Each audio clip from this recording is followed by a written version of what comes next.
तो आज हम लोग डिस्कस करेंगे जेन स्ट्रीट ट्रेडिंग स्कैंडल के बारे में। नाम सुना है जेन स्ट्रीट का? लेकर करीबन 2 हफ्ते से न्यूज़ आ रहा है, बहुत सारा फाइनेंशियल न्यूज़ वगैरह आ रहा है। न्यूज़पेपर में भी आया होगा शायद, न्यूज़पेपर हो चाहे तुम्हारा, अगर तुम लोग यूज़ करते हो सोशल मीडिया तो उसमें भी आया है। पढ़ी नहीं, न्यूज़ तो मिला है ना कि वहाँ कुछ स्कैम हुआ है, तो उसी को हम लोग समझने की कोशिश करेंगे, ठीक है, कि वो एक्चुअल में क्या स्कैम हुआ। तो बेसिकली जो जेन स्ट्रीट है ना, ये कंपनी है तुम्हारा यूएस का, अमेरिका का। तो ये हेज फंड कंपनी है। ये क्या करती थी कि इंडियन मार्केट में ये लोग ट्रेड करते थे। इंडिया का जो हम लोग का जो इंडाइसेस है, निफ्टी हो गया, सेंसेक्स हो गया, या फिर इंडिया का जो स्टॉक्स हो गया, इसमें ये लोग ट्रेड करते थे और ट्रेड करके पैसा बनाते थे। ओके, तो अब प्रॉब्लम, अब तुम लोग पूछेगा कि क्या प्रॉब्लम है। लाइक ट्रेडिंग तो बहुत हर कोई करता है, ट्रेडिंग तो स्कैम है नहीं, वो तो नॉर्मल चीज है। तो ये लोग क्या करता था ना कि ये लोग बेसिकली प्राइस को मैनिपुलेट करता था। तो अब प्राइस कैसे मैनिपुलेट होता है, सबसे पहले हम लोग को वो समझना पड़ेगा। तो कल या परसों हम लोग डिस्कस कर रहे थे कि कुछ शेयर्स है, ठीक है, कुछ मार्केट में शेयर्स है जिसका जो एफएनओ में लिस्टेड है, फ्यूचर एंड ऑप्शंस में लिस्टेड है। सारा कंपनी फ्यूचर एंड ऑप्शंस में लिस्टेड नहीं है, ठीक है। तो फ्यूचर एंड ऑप्शंस में जो बड़ी बड़ी कंपनियां हैं, स्पेशली जो निफ्टी है या जो सेंसेक्स है, वो लिस्टेड है। ओके, तो अब तुम लोग पूछेगा कि फ्यूचर एंड ऑप्शंस में जो लिस्टेड है, जो ये स्टॉक्स, इसका मूवमेंट कैसे होता है, ये तो तुम लोगों को जानना पड़ेगा ना, कि उसमें जो कॉल है, पुट है, कैसे मूव करता है। तो ऑब्वियसली जो कैश मार्केट में शेयर्स जैसे मूव करेगा, उस हिसाब से ही वो डिसाइड करेगा कि उनका क्या मूवमेंट होने वाला है, फ्यूचर एंड ऑप्शंस का, उस कंपनी का फ्यूचर एंड ऑप्शंस का। तो कैश में क्या होता है कि बहुत कुछ ऐसी भी कंपनियां हैं जिसका कैश मार्केट में वॉल्यूम कम है। वॉल्यूम कम मतलब बायर सेलर जो है ना, उतना ज्यादा उसमें नहीं एक्टिव है, ट्रेड नहीं कर रहे हैं, लेकिन उसका फ्यूचर एंड ऑप्शंस में है, काम हो रहा है, वहां पे ट्रेड लोग कर रहे हैं। तो ये लूपहोल सबसे पहले वो लोग आइडेंटिफाई किया।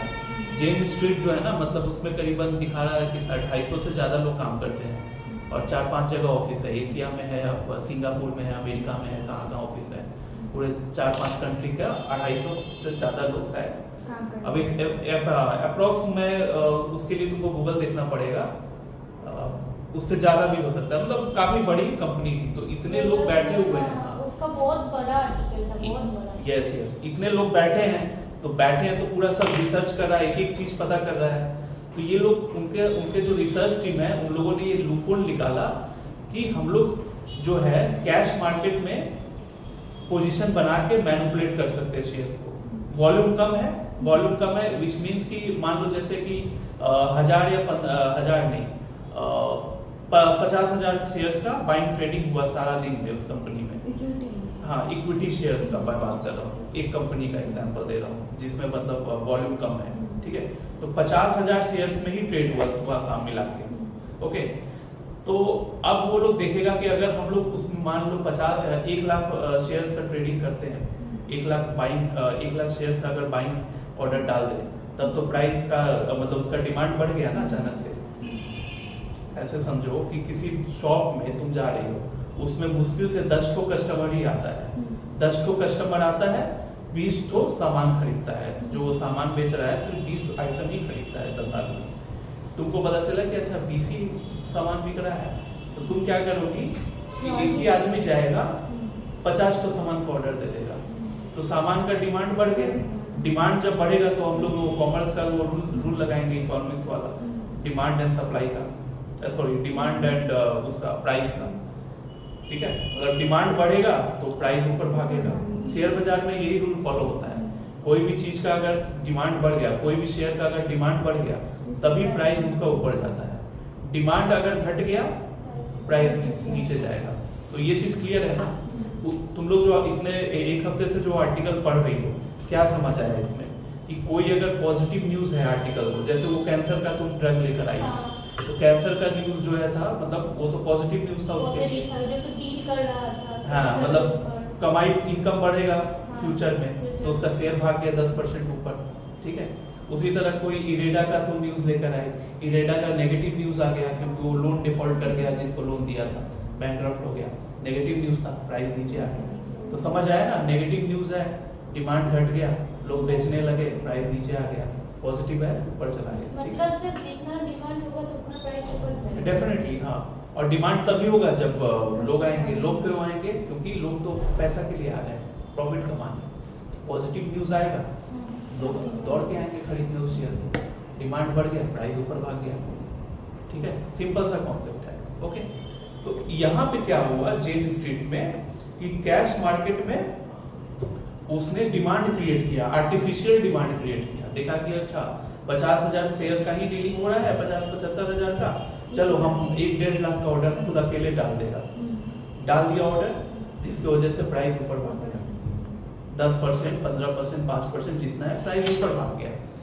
प्राइस ऊपर भागने से पहले वो ऑप्शंस में पोजीशन बना लिया। तो नीचे जब था वो पोजीशन, यस, नीचे जब था, जब वो प्लान कर रहा था कि हम अच्छा ऐसे मूव कर रहा है, हम इतना पैसा डालेंगे, इतना डिमांड क्रिएट करेंगे तो प्राइस ऊपर जाएगा, तो उसका बेनिफिट लेने के लिए ऑप्शंस में वो पोजीशन बना लिया, बहुत ज्यादा पोजीशन बना लिया ऑप्शन में। मतलब कैश में मान लो जितना पैसा डाला उसका 100 गुना पैसा ऑप्शन में डाल दिया। हम तो 100 बोल रहे हैं, कि कोई आर्टिकल में सुनने में आया कि 300 गुना पैसा डालता था ऑप्शन में। ठीक है, क्योंकि तुम ये चीज जानती हो ऑप्शंस में काम करके करवा के लोगों को, कि ऑप्शंस में देखो हम लोग प्रिडिक्ट नहीं कर पा रहे हैं, तब हम लोग को डर लगता है कि लॉस है। लेकिन अगर तुमको पता हो कि ऊपर मतलब निफ्टी ऊपर जाने वाला है, तो कितना आसान है उसमें पैसा कमाना। तो देखती हो ना, ऑप्शंस का जो प्राइस है 100 से 500 भी हो जाता है। तुमको अगर पता है कि निफ्टी 400 बढ़ने वाला है, तुम 100 वाला जो में जितना पैसा डाल दोगी, एक दिन में 5 गुना हो गया, कैश में तो होगा नहीं। तो उस चीज का वो लोग वहाँ फायदा होगा।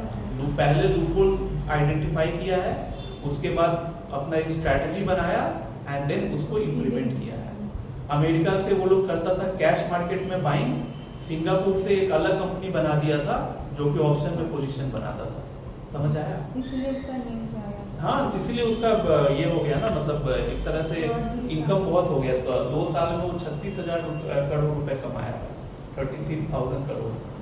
ठीक है, तो यहाँ पे वो वही किया कि कैश मार्केट में खुद से आर्टिफिशियल ऑर्डर, मतलब खुद का डाला पैसा से, उसमें डिमांड क्रिएट हो गया, शेयर्स का भाव बढ़ गया, ऑप्शंस में 100 गुना ज्यादा उसमें पोजीशन पैसा डाल के बना दिया दूसरे कंपनी के थ्रू। जब इसका प्राइस बढ़ा तो वहां से कमा लिया पैसा।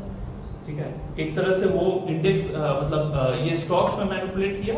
और इंडेक्स की अगर बात करें तो इंडेक्स में भी मैनिपुलेशन होता है, जैसा कि हम लोग कल या परसों डिस्कस कर रहे थे कि TCS हो गया, इन्फोसिस हो गया या रिलायंस हो गया, इन सब का वेटेज बहुत होता है मार्केट में, मतलब इंडेक्स में, निफ्टी में, सेंसेक्स में। तो किसी भी दिन तुम नोटिस करना कि अगर TCS का शेयर 2% या 3% गिर जाएगा, या रिलायंस का शेयर 2 या 3% या 1% भी गिर जाएगा, उस दिन निफ्टी को डाउन जाना ही है, क्योंकि उनका ज्यादा वेटेज है। तो उस तरीके से अगर वो इंडेक्स में पोजीशन बनाना चाहता है, इंडेक्स में कमाना चाहता है, तो वो शेयर को टारगेट करेगा जिसका वेटेज ज्यादा है। समझ आया? शेयर्स में वही डिमांड क्रिएट करेगा, अपना ज्यादा बाई करेगा या ज्यादा सेल करेगा, उस हिसाब से ऑप्शन में पोजीशन बना लिया इंडेक्स में, और वहां से पैसा कमा के निकल गया।